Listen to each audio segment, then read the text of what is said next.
Assalamualaikum warahmatullahi wabarakatuh. Saya Putra Isyara Madani, semester 4 Perbankan Syariah, NIM 240-211. Soal pertama, jelaskan menurut pemahaman Anda, mengapa dalam mencapai tujuan perusahaan pengelolaan keuangan wajib dilakukan dengan baik? Karena manajemen keuangan berperan menjaga arus kas, apalagi setiap hari perusahaan pasti mengeluarkan dana untuk pembelian bahan baku, pembayaran gaji, biaya produksi, dan lain-lain. Jika arus kas tersebut tidak diawasi dan dikendalikan, bisa menyebabkan over yang merugikan perusahaan.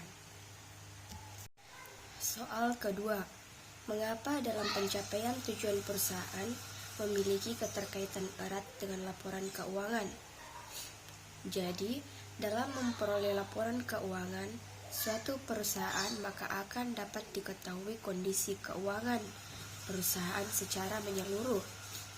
Kemudian, laporan keuangan tidak hanya cukup dibaca saja, akan tetapi juga harus dimengerti dan dipahami tentang posisi keuangan perusahaan secara saat ini. Caranya dengan melakukan analisis keuangan melalui berbagai rasio keuangan yang lazim dilakukan.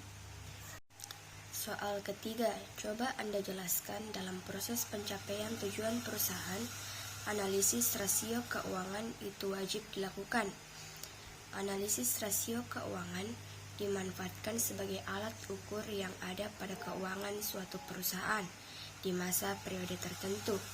Cara tersebut dilakukan dengan menggunakan perbandingan dua variabel yang diambil dari laporan keuangan perusahaan dan diletakkan pada kolom neraca ataupun laba rugi laporan keuangan yang ada.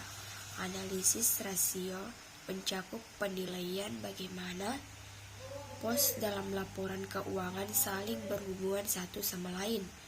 Tujuan analisis rasio adalah untuk mengevaluasi keefektifan kebijakan perusahaan di setiap area tersebut.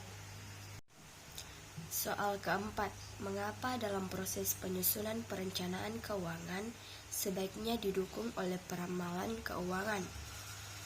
Tujuannya dari peramalan keuangan adalah memperkirakan keuangan di masa mendatang, dan peramalan ini menjadi dasar acuan manajemen perusahaan untuk membuat dan menentukan anggaran sekaligus mengendalikan biaya.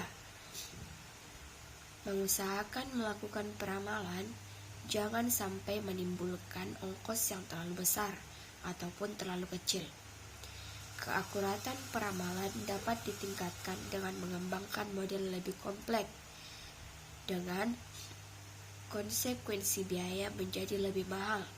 Jadi ada nilai tukar antara biaya dan keakuratan responsif. Sekian dari saya.